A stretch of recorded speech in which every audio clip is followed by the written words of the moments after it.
Hi, I'm Randy Altman with Post Perspective, NAB 2017, and this is Colin Cupp from AutoDesk. And he's just going to run through some of the updates that AutoDesk is announcing here at the show. So do you want to start with the major update, which is 3ds Max? Yeah, sure, I'll jump into that. So we just released 3ds Max 2018. That came out on April 12th. The big change there is that Arnold is now the default renderer in 3ds Max, so that replaces Mental Ray. So now 3ds Max has sort of world-class rendering capabilities built in.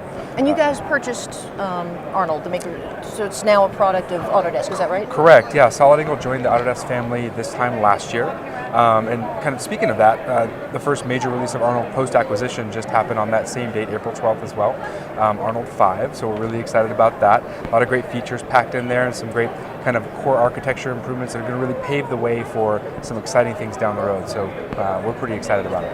Very cool. So, but you've had other updates as well. Yes. Shotgun? Yep, Shotgun. So we have a pretty nice new feature in Shotgun called multi-region hosting. And what that is, you know, as production businesses grow, we've seen a pretty high uptick in the overall volume of uploading and downloading media to and from the cloud. And that can present a bottleneck for customers. So what the Shotgun team did is they sort of tapped Amazon to help them make it possible for customers to host media files in locations that are closest to them. So if you're in, you know, Japan or China or, you know, somewhere in Europe, you don't have to kind of beam it over to the Americas anymore. You can host it locally and upload and download it. It's going to really improve performance. Absolutely. So are we missing any? Did we Maya? Yeah. So not a major release of Maya, but an update, but it was a pretty beefy update with Maya. So we have new UV tools. It's really a new UV workflow in Maya. New icons, new features. So people work in UVs, they know it's kind of a pain point and it's not always pleasant. So the new UV workflow in Maya is going to be really welcome, I think. Also, interactive grooming in Maya. So yeah, artists can now groom hair and fur directly in Maya's viewport with all the power of XGen, but kind of without all the technical hassle of XGen. So it's pretty exciting, and we're seeing a lot of great feedback from artists. It really kind of takes the technical aspect out of it and allows artists just to be creative. And really that last 20%, getting those details kind of nailed down, is a lot faster and easier with the new grooming tool set in Maya. So they can even try more iterations just because it's faster and right there. They're going to get that iterative feedback as they work, right? So they'll see if something's working. No, I'm going to change that, and it's all brush-based, kind of like Mudbox for hair, if you will. Well, that's pretty cool. Yeah. Also in that update, there's motion graphics enhancements, so we have some new nodes for MASH. And there's a combination of nodes, a curve node and the signal node, that allow animators to, or allow artists to animate without keyframes. Basic animations, but it's procedural animation without keyframing, which is pretty exciting. Also a nice new live link with Adobe After Effects, which we know motion graphics artists love to use After Effects. Sure. It's a core of their workflow.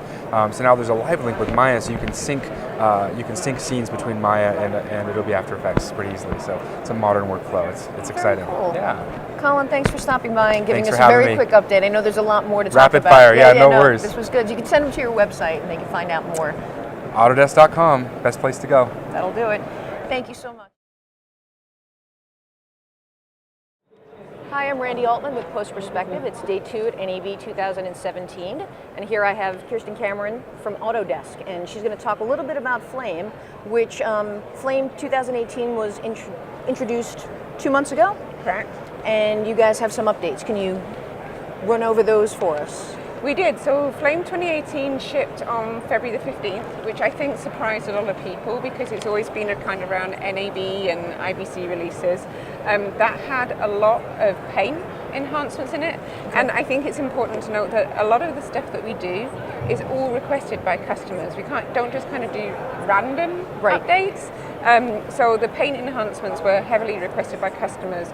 One of the other things we introduced was easier integration with Shotgun. Which is again something we're heavily investing in. Mm-hmm. And I think the other thing we did at the same time was change the licensing model. And what that license to the standard AutoDesk licensing model, because I don't know if you know, Flame was on its own kind of format for many, many years, went back legacy, etc. So it didn't quite fit with today's modern licensing systems. But what that enabled us to do is we now have a 30-day trial, which we didn't have before, that Max, Maya, and most products have. Mm-hmm. You can now buy it on the e-store that you can do before. Okay. And the other thing that enabled us to do is, I don't know if you know the Autodesk education community.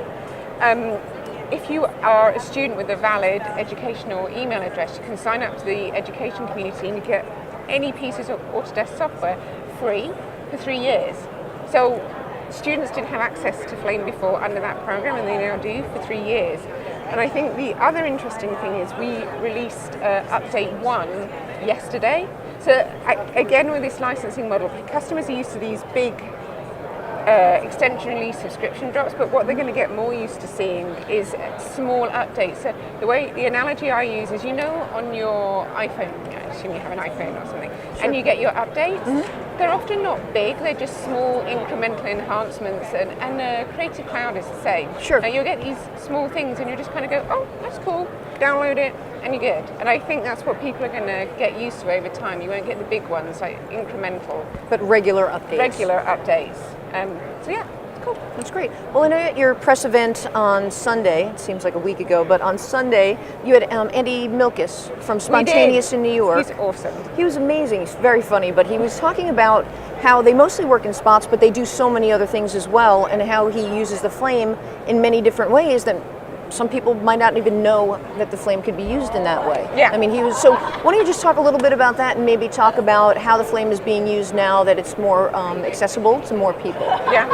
Okay, so, the picture that Andy actually posted on social media, which is just awesome, so people might not know that, but we made many changes to the Flame business all in November 2015, and it's bringing it onto the Mac platform, opening it up to more hardware manufacturers. So it used to be a turnkey system, only available on HP, and then at IBC last year we introduced Dell as an option, and then this show Lenovo is now an option for people to use it. But the picture that Andy posted was so cool. He was using it. He was using his Flame. He was sat on the front row at a bulkhead, and the seat next to him was free, and he was comping a shot at 25,000 feet on his MacBook Pro. Now, that's pretty. I mean, I don't think most people know that you could probably do that these days. So that's cool. And then the other thing where we're seeing, again, on the Mac platform, so we're getting lots of new customers for Flame, and about 60% of them are on a Mac, which is interesting in itself. But then they're also growing into new markets. So Flame is good in commercials, We're good there, we're strong. Yeah. But where we're seeing growth is in areas like episodic.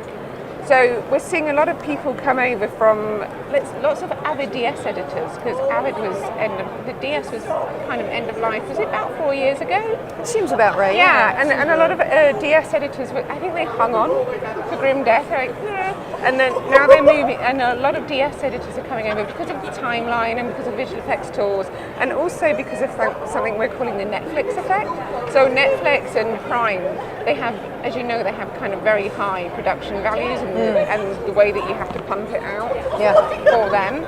And Flame is one of the few systems that can do that. So we call it the Netflix effect. So The Crown, that won the BAFTA Best Special, it's got a very strange title, Special Visual and Graphics Effects category. So the Molyneux in London, they use Flame extensively on The Crown. And then we have other facilities that have used it on other episodic spots. So we're seeing a big growth there. And then, sorry. No. You can edit this, right? A little bit. Okay. So, well, thank you very much for coming and sharing the news. And if people want to find out more about Flame and some of the new updates, where can they go? Just go to AutoDesk.com/Flame. Fantastic. Thank you so much.